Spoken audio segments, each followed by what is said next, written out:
ውድ የቻናላችን ተከታታዮች በዛሬው ዝግጅታችን የስብሃትን የምንጊዜ ምርጥ ሀገረኛ ደራሲዎችና መጽሐፎቻቸውን በወፍ በረር እንቃኛለን። ስብሃት እንደ ደራሲ ብቻ ሳይሆን እንደ ሰውም የተለየ ስብዕናን የተላበሰ ደራሲ ነው። በአማርኛ ስነ ጽሑፍ የባህል አብዮትን የፈጠረ፣ በስሙ አያሌ ቀልዶች የሚነገሩለት፣ አዋቂነት እንጂ ታዋቂነት የማያጓጓው፣ ደርዘን ውዳሴዎች የማያሞቁትና ውግዘትም የማይሰብረው፣ የሚያምንበትን ፍርጥርጥ አድርጎ ለመናገር የማይፈራ፣ በአጠቃላይ በአጻጻፍ ስልቱም በአኗኗር ዘይቤውም ተጽዕኖ የበዛ ደራሲ ነው። በንባብ ረገድ አያሌ መጽሐፍትን አንብቧል። የምዕራቡንም የምስራቁንም ዓለም ፍልስፍናዎች ተራቆባቸዋል። በዚህም የተነሳ ተንቀሳቃሽ ቤተ መጽሐፍት ልንለው እንችላለን። በሕይወት ዘመኑ ከ7000 በላይ መጽሐፍትን ጭልጥ አድርጎ እንደጠጣ ይነገራል። እንዲህም ሆኖ የንባብ ጥሙ ሳይቆርጥለት ጥንቅቅ ያልኩ አላዋቂ ነኝ ይል ነበር። ሶቅራጥስስ ያንን ሁሉ እውቀት ተሸክሞ እኔ የማውቀው አለማወቄን ነው አይደል ያለው? ለስብሃት ማንበብ ማለት ሕይወት ነው፣ ከምግብና መጠጥም በላይ። ከስብሃት ጋር ላፍታ መቆየት አላዋቂነታችን ወለል ብሎ እንዲታየን ያደርጋል። ስብሃት ይመቸውም አይመቸውም እንደፈለገው ኖሮ እንደፈለገው ጽፎም ተጽፎም ሕያው የሆነ ደራሲ ነው። በአርበኞች ቀን ሚያዝያ 27 ተወልዶ የካቲት 12 በሰማዕታት ቀን ሥርዓተ ቀብሩ የተፈጸመ ዕድለኛ ደራሲ ነው። እሱም ልደቴን የሚያከብርልኝ መላው ኢትዮጵያዊ ነው ይል ነበር። ምክንያቱን ሲጠቅስ ደግሞ የተወለድኩት ሚያዝያ 27 ነው ይላል። ውድ አድማጮቻችን፣ ቀጥለን ደግሞ የስብሃትን የምንጊዜ ምርጥ ሀገረኛ ደራሲዎችና መጽሐፎቻቸውን እንቃኛለን።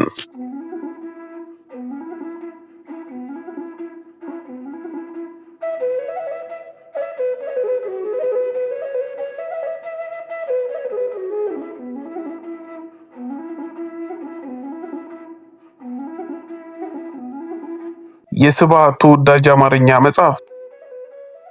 ስብሃት የምንጊዜ ምርጥ ብሎ በአንደኛ ደረጃ ያስቀመጠው መጽሐፍ የሐዲስ ዓለማየሁ ፍቅር እስከ መቃብር ልቦለድ ነው። ስለ ሐዲስ ዓለማየሁ የሚከተለውን ሐሳብ ሰንዝሯል። ጋሽ ሐዲስ ቆንጆ ስታይል ነው ያላቸው። ተረታዊ አቀራረባቸውን እወደዋለሁ። በአማርኛ የሚጽፉ ቶልስቶይ ልትላቸው ትችላለህ። 500 600 ገጽ እየጻፉ አይሰለቹም። ተረታዊ አቀራረብን ከዘመናዊ ልቦለድ ጋር በማቆራኘት የራሳቸው የሆነ ልዩ ቀለምን ፈጥሯል። በዛብህና ሰብለ ይዋደዱ ነበር፣ ፍቅራቸውም እስከ መቃብር ነበር ለማለት 500 ገጽ መጽሐፍ አያስፈልግም ነበር አላልኩም። በስሜ የተሰራጨ ሐሰተኛ ሐሜት ነው። ሲጀመር ፍቅር እስከ መቃብር የፍቅር ታሪክ አይደለም። ሐዲስ ዓለማየሁ የፊውዳሉን ስርዓት በቀጥታ ከመተቸት ይልቅ ትንሽ ዘወር አድርገው ጽሑፍ ድንቅ የሆነ የፍቅር ታሪክ ፈጠሩ። ምን ያህል ተሳክቶላቸዋል ለሚለው መጽሐፉ እስካሁን ድረስ ያለውን ያልበረደ ተወዳጅነት ማየት ነው። ከበዓሉ ግርማ ጋር መነን መጽሔት በመስራት ላይ ሳለን በዓሉ ሐዲስ ዓለማየሁ እንድታናግራቸውና ቆንጆ ጽሑፍ እንድታዘጋጅ እፈልጋለሁ አለኝ። እኔም እንደዛ አይነት ታላቅ ሰው ማናገር እፈራለሁ አልኩት። ግድ የለም አብረን እንሄዳለን ብሎ አደፋፈረኝ። ቢሮአቸው ስንደርስ ከወንበራቸው ተነስተው በፈገግታ ተቀበሉንና 500 ገጽ ይጻፍኩላችሁ አልበቃ ብሏችሁ ነው አሉን በቀልድ መልክ። ቆይታችን ቆንጆ ቃለ መጠይቅ ወጣው።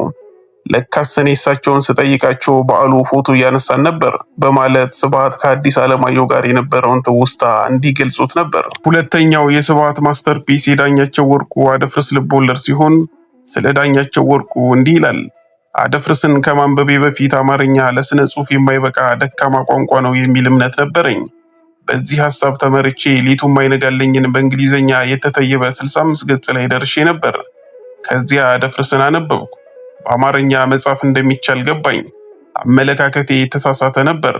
አማርኛን እንደ ዳኛቸው የተራቀቀበት የለም። አማርኛን ሲያሽሞነሙናት ለብቻው ነው። አደፍርስ ከቋንቋ ባሻገር ስታይሉም ለአማርኛ አዲስ ነው። አደፍርስ ልብ አንጠልጣይ ሴራ የለውም። በውብ ቃላቶች የተቀመሩ የሐሳብ ጎርፍ እንጂ።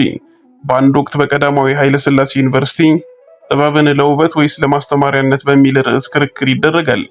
ታዲያ ከተከራካሪዎቹ መካከል አንዱ ነበርኩና ብድግ ብዬ የአደፍርስ ደራሲ ዳኛቸው ወርቁ እዚህ ይኖሩ አይኖሩ አላውቅም፣ ግን ልቦለዱን አንብቤ አንጀቴ ምን ያህል ቅቤ እንደጠጣ መናገር እፈልጋለሁ አልኩኝ። እንግዲህ ዳኛቸው ከሰው ጋር መቀላቀል አይወድም። እኔም ለዛ ነው ያላወቅኩት። ከክርክሩ ጥቂት ቀናት በኋላ አንድ ፈንጣጣ ፊቱን የወጋው ሰው መጣና ጨበጠኝ። እሱም ዳኛቸው ወርቁ ሆነ እልሃለሁ ይላል ስብሃት ከዳኛቸው ጋር የነበረውን የመጀመሪያ ትውውቅ ሲያስታውስ። ሶስተኛው የስብሃት ምርጥ መጽሐፍ የበዓሉ ግርማ ሐዲስ ልቦለድ ሲሆን በዓሉን እንዲህ ሲል ያስታውሰዋል። በዓሉ ጎበዝ አለቃ ነው። ከዛ ቀጥሎ ነው ደራሲነቱን የማደንቀው። በዓሉ በባህሪም በመልክም በስነ ጽሑፍ ችሎታውም ያማረ ሰው ነበር። አይገኝም እንጂ እንዳማሩ መሞት የሚለውን ሕግ ጥሶታል። በመጀመሪያ ለኔ ኦሮማይ ሞቶ በዓሉ ቢተርፍ ምርጫዬ ነበር። ኦሮማይ ዝነኛ የሆነው በፖለቲካ ትኩሳቱና ለመሞቱ ምክንያት መሆኑ እንጂ በስነ ጽሑፍ መለኪያ ካስቀመጥነው ሚዛን የሚደፋው ሐዲስ ነው። ቢያንስ ለኔ በዓሉ ሐዲስ ውስጥ የሚያነሳቸው ማህበራዊ ጭብጦች፣ የልቦለዱ ሴራ፣ የታሪኩ ያልተዋከበ ፍሰት ከሌሎች ልቦለዶቹ የበለጠ ቦታ እንድሰጠው ያደርገኛል። ብዙ ሰዎች ከኦሮማይ ቀጥሎ የበዓሉ ማስተርፒስ ከአድማስ ባሻገር ይመስላቸዋል። ከአድማስ ባሻገር ሜሎድራማ ነው። ሜሎድራማ ደግሞ በባህሪው ስሜትን ያንሳፍፋል። ያ የስሜት ማዕበል ያንገላታቸው ናቸው ማስተርፒሱ ያደረጉት ይላል ስብሐት።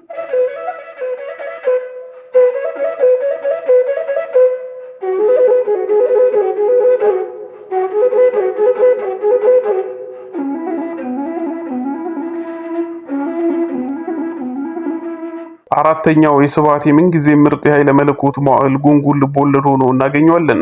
ስብሐት ስለ ኃይለ መለኮት እንዲህ ይላል። ኃይለ መለኮት አማርኛን ከነለዛዋና ማዕረጓ ጽፎ አስደነቀኝ። ደግሞም ብዕሩ ብቻ ሳይሆን አንደበቱም ርቱ ነው። ብዙዎች የኃይለ መለኮት ማስተርፒስ የወዲያነሽ ይመስላቸዋል። ለእኔ ግን የኃይለ መለኮት ብቻ ሳይሆን የአማርኛ ስነ ጽሑፍም ማስተርፒስ ጉንጉን ነው። ኃይለ መለኮት የማጀቴን የአማርኛ ዘይቤ አብጠርጥሮ ያውቃል። ያንን እውቀቱን ነው በሚገባ የተጠቀመው። ገጸ ባህሪያቱስ ብትል የምንዳ ጀግንነት፣ የአፈሳ ፈሪነት፣ ቀኛዝማች በላይነህ ወዘተ። ምንዳ በጣም የምወደው ገጸ ባህሪ ነው። ፍጹም አይደለም፣ ደፋርም ነው። ሐቀኛና ታማኝ ነው፣ ግን እንከኖችም አሉት። አልፎ አልፎ ይፎርሻል።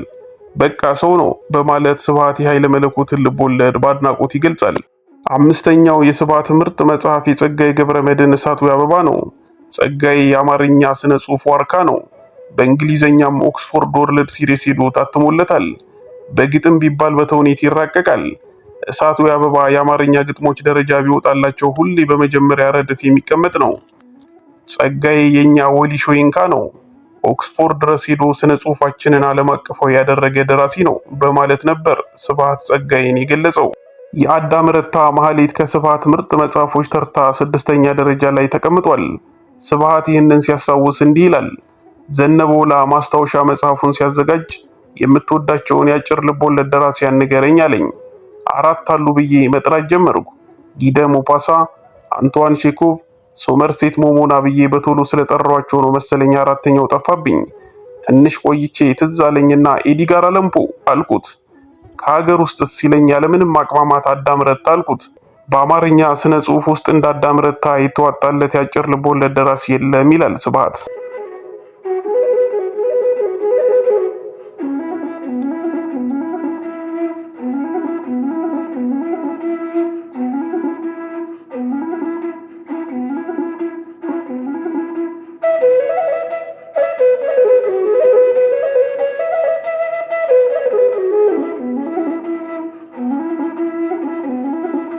የስብሐት 7ኛው አንጸባራቂ ኮከብ ጳውሎስ ኞኞ ሲሆን መጽሐፉ ደግሞ አጤ ሚኒሊክ ይሰኛል። ስብሐት አጤ ሚኒሊክን እንዲህ ይገልጻቸዋል። አጤ ሚኒሊክን የውስጥ ሕያው ናቸው። ዘነበን ከጋሞ እኔን ከትግራይ አምጥቶ የሚያግባባን አማርኛ ሰጠን።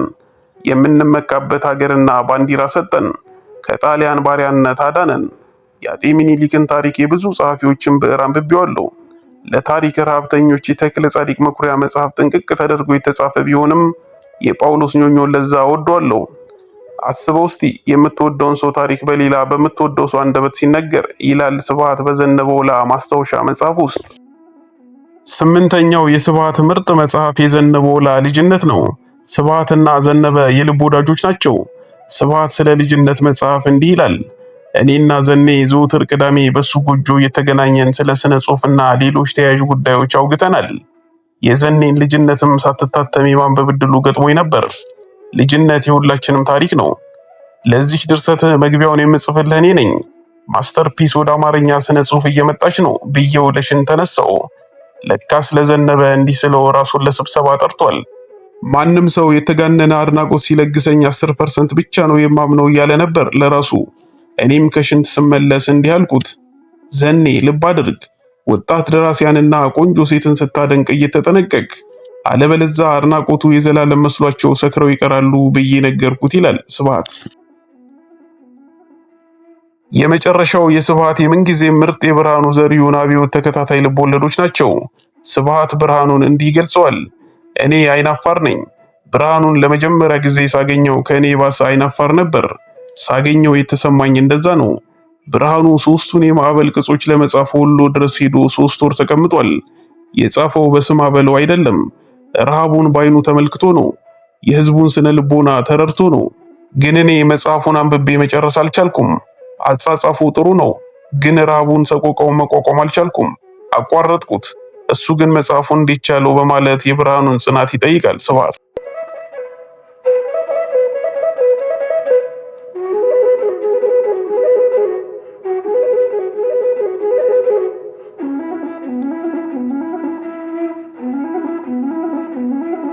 ውድ አድማጮቻችን የስብሃት የምንጊዜ ምርጥ ሀገረኛ ድርሰቶች እነዚህ ናቸው። ሌሎቹ የስብሃት ታሪኮች ይቀጥላሉ። የዛሬውን በዚሁ እንቋጫለን። ቻናሉን ላይክ እና ሰብስክራይብ እንዲሁም ሼር ማድረጉን አይዘንጉ። በምንጭነት የዘነበወላ ማስታወሻ መጽሐፍን እንዲሁም ቴዎድሮስ ሸዋንግዛው በማህበራዊ ሚዲያ ያጋራውን መጣጥፍ ተጠቅመናል።